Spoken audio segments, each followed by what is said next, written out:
Comment se voir abondante, victorieuse et valeureuse à l'heure qu'on se sent un petit peu actuellement fauché, pas très sûr de soi, ou alors qu'on fait face à pas mal d'échecs récemment, ou en tout cas des leçons qui sont dures à digérer.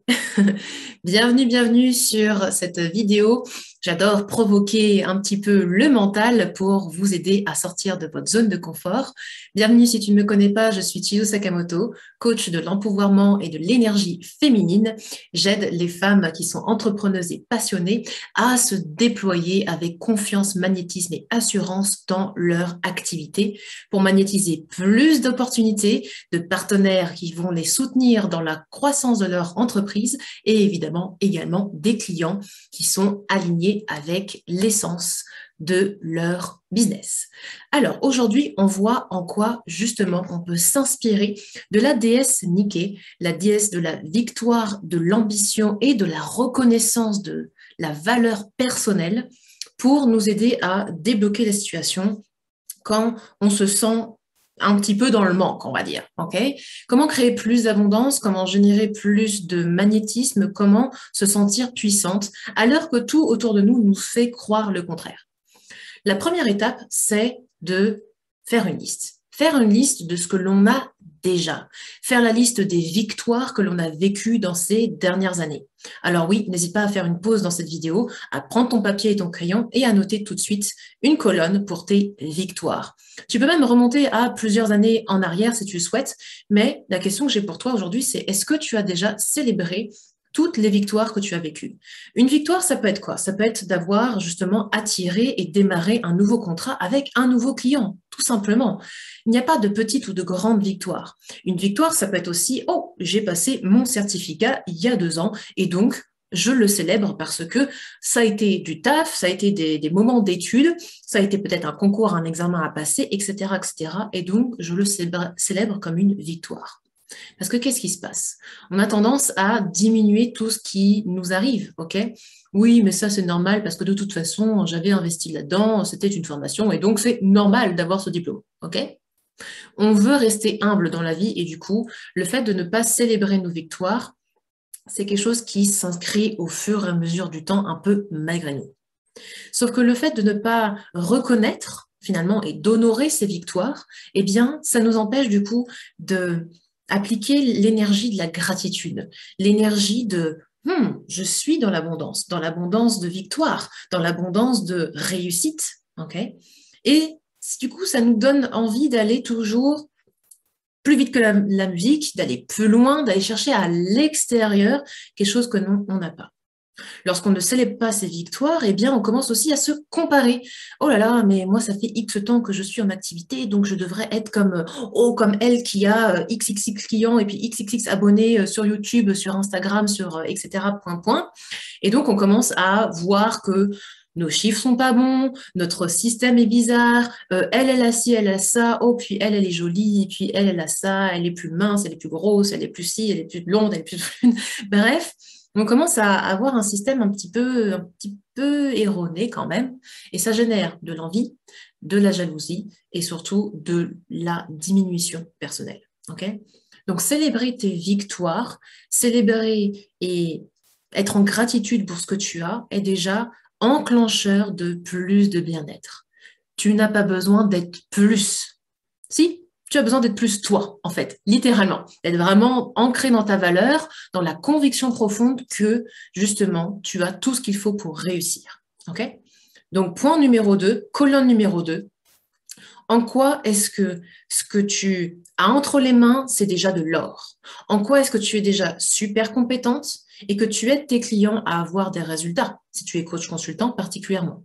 Ou en quoi tu fais vivre une expérience extraordinaire avec tes produits, si tu es créatrice ou si tu es entrepreneuse dans le domaine du produit. D'accord?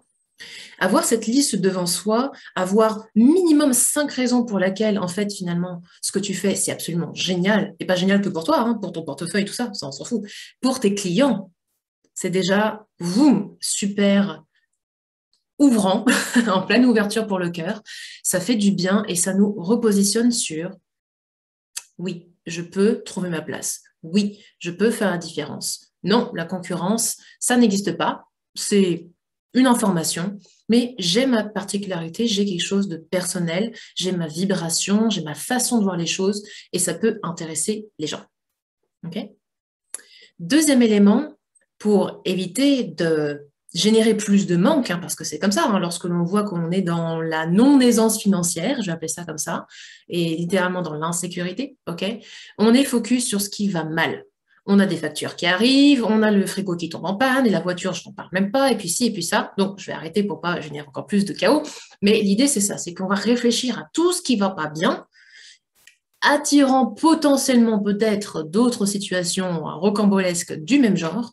Donc, pour couper dès maintenant ce cycle vicieux, eh bien, tu vas pouvoir commencer sur ta liste à noter en quoi tu es déjà abondante. Et ça commence par des choses très simples. Le toit sous lequel tu vis, d'accord? Peut-être que tu as déjà d'ailleurs un super appartement ou une super maison et tu ne le reconnais même pas. Et quand bien même, ce ne serait pas exactement ça. Ok. Moi, pour tout te dire, il y a une époque où je vivais dans un 55 mètres carrés et c'était franchement pas folichon. Ok. Mais d'un côté, l'appartement était fonctionnel et puis c'était assez sympa, bien agencé, très pratico-pratique. Et donc, j'ai pu littéralement relativiser l'endroit où je vivais parce que quand même, grâce à ça, ça m'a permis de reconstruire toute mon activité. Oui, parce que pour la petite histoire, il y a quelques années, en fait, je ne vivais plus de mon activité. J'étais en remise en question totale, je me prenais la tête et j'ai dû faire un choix. Est-ce que j'investissais réellement dans un coaching en business et une formation pour pouvoir repropulser mon activité ou est-ce que j'arrêtais? Évidemment, si tu es là, c'est qu'a priori, j'ai continué et donc effectivement, j'ai révolutionné toute mon affaire et maintenant, je vis de manière très, très abondante de mon activité et c'est ce que j'aide mes clients également à faire. D'accord? Donc ça aussi, le fait de voir la victoire malgré l'échec, parce qu'à cette époque-là, j'aurais pu me dire, waouh, 3 années de galère, on va peut-être arrêter les frais. Mais j'ai choisi de me dire, non, faisons quelque chose de différent. Et cette histoire que je porte, eh bien, c'est quelque chose aussi que j'utilise comme énergie de résilience et de transformation pour aider d'autres femmes à en faire de même. Donc, il y a un aspect aussi de passer le flambeau là-dedans. Donc, toi, quels sont les échecs ou finalement les leçons de vie très profondes que tu as réussi à transformer en sagesse? Quelles sont les expériences de vie très délicates que tu as pu transformer en sagesse qui sont à ton acquis? Donc, encore une fois, une nouvelle colonne, les expériences transformatrices. Parce que cette énergie-là, tu la portes. Cette vibration de j'ai passé un cap, tu la portes. Et c'est quelque chose que tes clients d'âme, tes clients de cœur, les personnes qui sont alignées avec qui tu es, eh bien, recherchent, tout simplement. OK? C'est pas pour rien que je suis devenue coach en business et en mindset pour les entrepreneuses. C'est parce que je le porte. Et parce que je suis assez curieuse et que j'aime bien creuser tous ces systèmes-là et les simplifier, évidemment. Mais c'est surtout parce que je sais très bien à quel point on peut se remettre en question à ce niveau-là, à quel point l'énergie est drainante quand on est ras les pâquerettes. Okay, et donc, j'ai cette énergie de puissance, de transformation pour passer de 0 à « wouhou, let's go ». Okay. Donc, tes expériences personnelles, finalement, vont être une source de force et une source de différenciation qui est absolument exceptionnelle. Donc, vous voyez pourquoi, en fait, faire une liste de tout ça, faire un état des lieux, ça nous permet de nous réancrer tout de suite, de revenir dans l'instant présent et de nous rendre compte réellement des belles choses qui nous arrivent. Donc, faire une liste. D'un point de vue abondance, évidemment, on peut encore élargir. On a parlé de l'abondance de victoire, on peut parler aussi de la santé. Okay, reconnaître sa santé, reconnaître qu'on est plutôt en forme, même si on n'a pas une santé olympique, on se dépatouille plutôt pas mal. Okay, et si c'est pas le cas, eh bien, je t'expliquerai l'étape suivante, d'accord? Mais en tout cas, de reconnaître que ça se passe bien dans tes relations ou dans certaines relations, dans ton couple, etc., etc. Bref, d'honorer les domaines de ta vie où il y a de l'abondance positive et reconnaître en tout cas que déjà la sécurité, c'est-à-dire le minimum syndical, est en ta possession. Si tu m'écoutes là actuellement et que tu as Internet, a priori, c'est que le minimum est assuré. Une fois qu'on est bien rassuré comme ça, on est sur de la terre solide, on n'a plus l'impression de tomber dans un vide profond. C'est pour ça que faire une liste est extrêmement déjà transformateur et libérateur.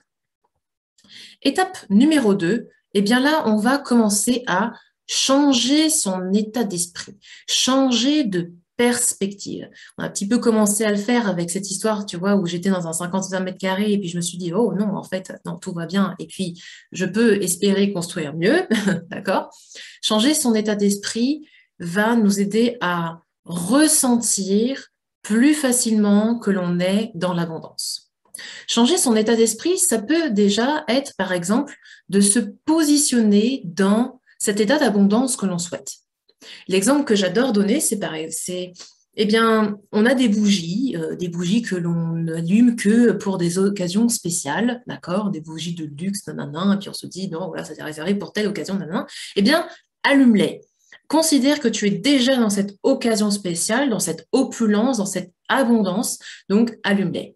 Si d'habitude tu réserves le maquillage et puis les vêtements et puis je sais pas quoi, c'est des choses que tu réserves pour les occasions spéciales, encore une fois, les invités, les restaurants, les moments de je m'octroie de la beauté et puis du flot d'abondance, fais-le maintenant, ok? C'est le moment de sortir le curler si tu veux. Oui, oui, oui, on peut être un petit peu superficiel, mais c'est surtout pour sentir régulièrement que l'on vibre cette abondance, que l'on est dans cette abondance déjà actuellement. Plus on le sent, plus on le vibre, plus c'est naturel, plus on attire l'abondance à soi. Okay. Autre exemple, évidemment, donc on a parlé des vêtements, de fait de vivre dans du maquillage, etc. Mais ça peut être aussi, tout simplement, si c'est pas ton truc, évidemment, de manger dans l'argenterie, manger dans la vaisselle argenterie qui nous fait vraiment du bien, nous fait nous sentir spécial, tu vois, nous fait nous sentir dans une expérience particulière. Je sais que ça paraît un petit peu simple comme façon de voir les choses, mais plus tu te fais ressentir que tu as le droit à cette abondance, que tu as le droit de te faire plaisir, plus les actions et tout ce que tu vas mettre en place à côté vont se faire dans le plaisir et donc dans l'extension plutôt que dans la peur ou le manque. Comme d'habitude, dans la vie, on a deux choix, soit agir par peur, soit agir par non-peur. Et pour moi, la non-peur, l'inverse, c'est tout simplement le plaisir et l'amour. Okay. Donc, agissons par désir, plaisir, amour, plutôt que par peur, manque et insécurité. Et déjà, transformons notre vibration, transformons du coup les résultats que l'on peut créer. Troisième étape, tu l'as bien senti. La troisième étape, c'est de passer à l'action. Ok. J'ai donné l'exemple de la situation physique. Ok. Dans la situation physique, par exemple, si tu as envie d'améliorer les choses, eh bien, tu vas pas te concentrer sur ce que tu n'aimes pas chez toi. Ok. Tu vas pas dire, oh là là, le ventre ceci, les cuisses bidules, le fesses machin. Tu vas dire, ok, comment est-ce que je peux avoir plus d'énergie, plus de peps en me levant le matin, une meilleure hydratation et puis du coup plus de concentration, et comment est-ce que je peux avoir une silhouette qui est harmonieuse, qui resplendit la santé, plutôt que de vouloir perdre du poids, du gras, du machin, des silhouettes. Comment est-ce que je peux gagner en vitalité? Et donc, tu vas pouvoir mettre en place des actions très simples, reste simple encore une fois, une liste de quelques actions qui vont faire la différence. Okay, 5 à 10 actions maximum et tu t'engages chaque semaine à mettre en place 2 actions. 2 actions par semaine, je pense que c'est pas trop, ok? Mais tu me diras, tu peux t'engager avec toi-même à faire ce que tu veux, mais pas les 10 d'un coup. Les 10 d'un coup, surcharge, on n'en peut plus, ok? Donc, 2 actions bien ciblées que tu te sens de faire, que tu sens que tu peux faire régulièrement et qui t'emmènent vers tes objectifs. L'argent, pareil pour l'argent. Qu'est-ce que tu pourrais faire pour générer plus d'argent? Ok. Quelles sont les activités rémunératrices de revenus que tu peux mettre en place? Là, tout de suite maintenant, faisons une liste de 5 à 10. Et si, tu es capable de créer de l'argent. Tout le monde est capable de créer de l'argent.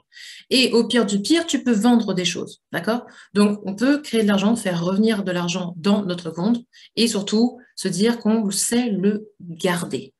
Et tout ça, c'est un état d'esprit. Okay. Évidemment, si tu es convaincu que tu ne sais pas garder ou cultiver l'argent ou créer l'argent, eh bien, n'hésite pas à me contacter, on peut en discuter parce que très clairement, ça, c'est un méga saboteur de fou malade, d'accord?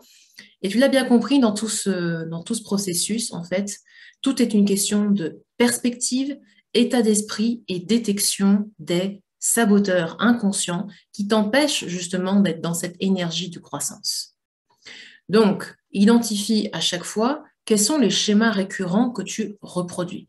Quelles sont les situations qui ont tendance à se répéter dans ton histoire, qui sont révélatrices, en fait, d'un programme, une espèce de programmation, oui, littéralement comme un ordinateur, une programmation erronée qui t'affaiblit et donc te fait reproduire systématiquement ces schémas. Et c'est cela sur lesquels tu veux travailler pour pouvoir créer une nouvelle réalité. Parce que oui, le secret, on peut littéralement créer un nouveau nous, une nouvelle vie, même si jusqu'ici ça a foiré, eh bien, on ne va pas se faire une formalité ou une histoire de cela, d'accord? C'est OK, on balaye, tu enlèves tes schémas limitants et tu avances pour créer donc des nouveaux résultats, une nouvelle abondance, une nouvelle réalité. OK? Donc voilà les 3 étapes pour ressentir l'abondance, pour la voir, la percevoir, même quand on est dans un état de non-aisance financière ou de non-aisance de confiance en soi. Okay? N'hésite pas à reprendre ces 3 étapes si je ne les ai pas suffisamment détaillées dans les différents domaines dont je t'ai parlé. Et puis surtout, à te connecter vraiment à la déesse Nike pour vraiment te ressentir finalement que tu as de la valeur, que tu as tout ce qu'il faut. En te connectant à elle, tout simplement en méditation, elle va t'aider justement à voir, à percevoir tout ce que je te raconte et apporter beaucoup plus de légèreté. Voilà, beaucoup plus de légèreté, beaucoup plus de libération et de fluidité dans ce que tu veux entreprendre. Ok? Si tu ne sais pas trop comment méditer avec elle, eh bien, je t'inviterai à rejoindre le programme Goddess Rising, qui est exactement un programme de connexion avec des grandes déesses mentors qui nous permettent justement de retrouver énergie, peps et conviction pour développer notre activité en étant en phase, alignée avec qui on est et avec la grande vision qu'on veut donner à notre activité. Tous les détails sont en dessous de cette vidéo, donc je te laisse découvrir le programme de cette prochaine immersion énergétique avec les grandes déesses guides. Et en attendant, prends bien soin de toi et je te souhaite un succès infini et on se retrouve peut-être sur le programme très prochainement. Ciao, ciao!